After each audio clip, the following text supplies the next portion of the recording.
আমি বহু আগে ক্রিকেট খেলতাম, ক্রিকেট কন্ট্রোল বোর্ডের মেম্বারও ছিলাম। এখন ক্রিকেট খেলি না, রাজনীতি করি। তো এই ক্রিকেটের ব্যাপারে আন্তর্জাতিক রাজনীতির প্রশ্ন জড়িত আছে, আমাদের দেশের সম্মান জড়িত আছে। নিঃসন্দেহে আমাদের একজন ক্রিকেটারকে অপমান করা হয়েছে, আমরা মনে করি এটা আমাদের দেশকে অপমান করা হয়েছে। সেই ক্ষেত্রে আমি মনে করি ক্রিকেট কন্ট্রোল বোর্ডের যে সিদ্ধান্ত, সেই সিদ্ধান্তের সঙ্গে আমরা একমত, কিন্তু একই সঙ্গে আবার এটাও মনে করি যে ছোটখাটো বিষয়গুলো নিয়ে অল্প জনের মধ্যেই সমাধান করাই হচ্ছে বেটার। আর কোনো এনি পলিটিক্যাল কোশ্চেন, ওটা করলে ভালো হয়। সামনে নির্বাচন আছে, সহিংসতা ঠিক আছে, বিভিন্ন জায়গায় দেখা যাচ্ছে খুনের হচ্ছে, অস্ত্র উদ্ধারের কোনো খবর নেই।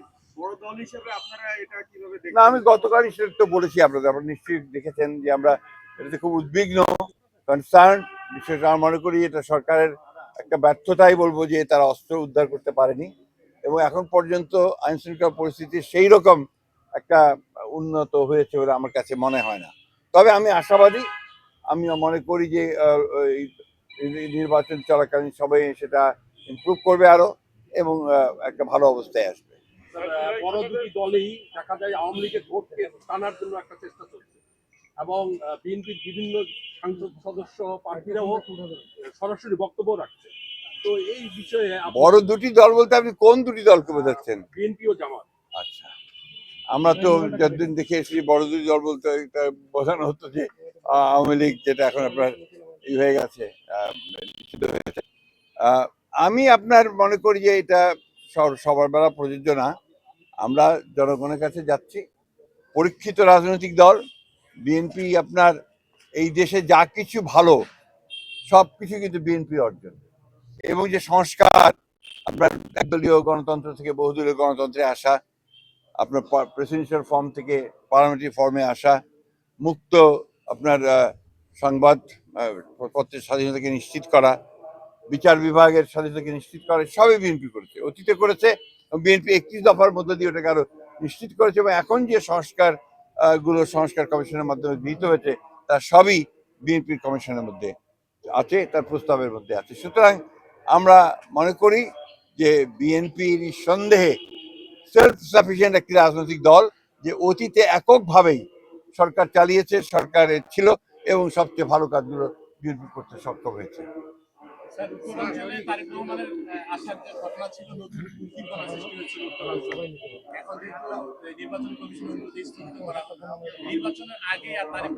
অবশ্যই আসবেন, অবশ্যই আসবেন।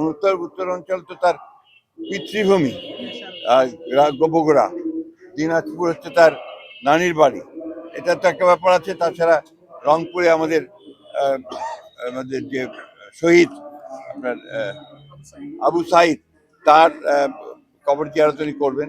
আমাদের এদিকেও অনেক শহীদ আছেন, তাদের কবর জিয়ারত করবেন। এইটা হবে। সব মিলাই নির্বাচনের পরিস্থিতি এখন পর্যন্ত তো নির্বাচনের পরিস্থিতি ভালোই মনে হচ্ছে। এখন নির্বাচনের পরিস্থিতি বোঝা যাবে যখন আপনার শুরু হবে প্রচারণা, তার আগে কিন্তু বোঝা যাবে না। এখন তো আপনার সবাই যে যার সাংগঠনিক ব্যাপারগুলো গোছাচ্ছে, আপনার মনোনয়নের ব্যাপারগুলো গোছাচ্ছে। নির্বাচনের প্রকৃত অবস্থা আপনি বুঝতে পারবেন যখন এর প্রচার শুরু হবে।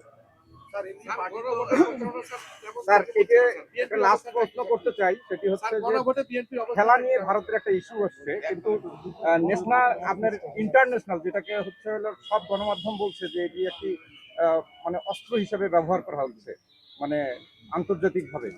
এটি কিভাবে দেখছেন? আমি আপনার বললাম না, কিছু আগে উত্তর দিয়েছি। আমি এখন খেলাধুলাতে সেই সময়টুকু দিতে পারি না, আগ্রহ আছে, দিতে পারি না। তবে আমার উত্তরটা আমি আগে দিয়েছি আর কি। Thank you. বিএনপির গণভোটের প্রচারণা তো বিএনপির দায়িত্ব না, জনগণের দায়িত্ব ভোট দেওয়া। যদি গণভোটে হা বা না, জনগণ যা করতেই হবে। বলা হচ্ছে যে স্যার, বর্তমান যে বিদ্যমান যা রাষ্ট্রীয় কাঠামো, তাতে করে এই সংবিধান অনুযায়ী যদি এই সরকার গঠিত হয় তাহলে ফ্যাসিস্ট তৈরি হবে। এইটারই ওটা যারা আপনার সবসময় ফ্যাসিস্টদের ভয়ে থাকে, নিজেরা কোনো কাজ করে না, বিদেশে থেকে বড় বড় কথা বলে, তাদের কাছে এগুলো মনে হয়। আমাদের কাছে কিন্তু আমরা ফ্যাসিস্টকে এবার তাড়াতেও জানি, মারতেও জানি, মার খেতেও জানি। We are not afraid of that. ওইটাকে এই সরকারের লক্ষিত স্বাক্ষরটা করতে স্যার। তো কিভাবে করছি, অন্য কিভাবে করতে পারি? জি স্যার। আপনি উত্তর দেন আমাকে। না ওইটাই বলতেছি স্যার। না বলেন, আপনি যে আপনারা প্রশ্নটা তো করলেন সংস্কার না, চান, বিএনপি তো সংস্কার আমরা চায়, সেটা তো স্বাগত করছি। চাই, আমরা আগে দিয়েছি, আমরা 31 দফা দিয়েছি সবার আগে। আমার এই প্রশ্নটা কেউ উত্তর দেন না আপনারা। আমরা যে 31 দফা দিয়েছি তার বাইরে কি আপনাদের এই সনদ আছে? এই যে সমস্ত সংস্কারের যেটা হয়েছে তার বাইরে কি আছে? আমাদের 31 দফা পড়েছেন আপনারা?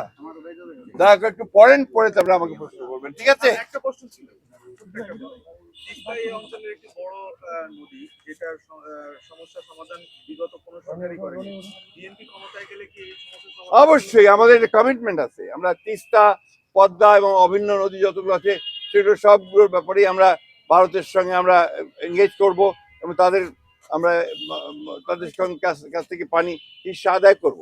স্যার সাপ্লিমেন্টারি করছেন, তাহলে ভারতের সাথে সম্পর্কটা সেক্ষেত্রে আপনারা যদি সরকার গঠন করেন সেটা কিভাবে প্রস্তুত করবেন? না, এটা তো একটা দেশ আর একটা দেশের যে বলে মিউচুয়াল রেসপেক্ট, আপনার পারস্পরিক যে আপনার সম্মান, সেটা রেখে সব রকমের আমার দাবি আমি আদায় করার চেষ্টা করব।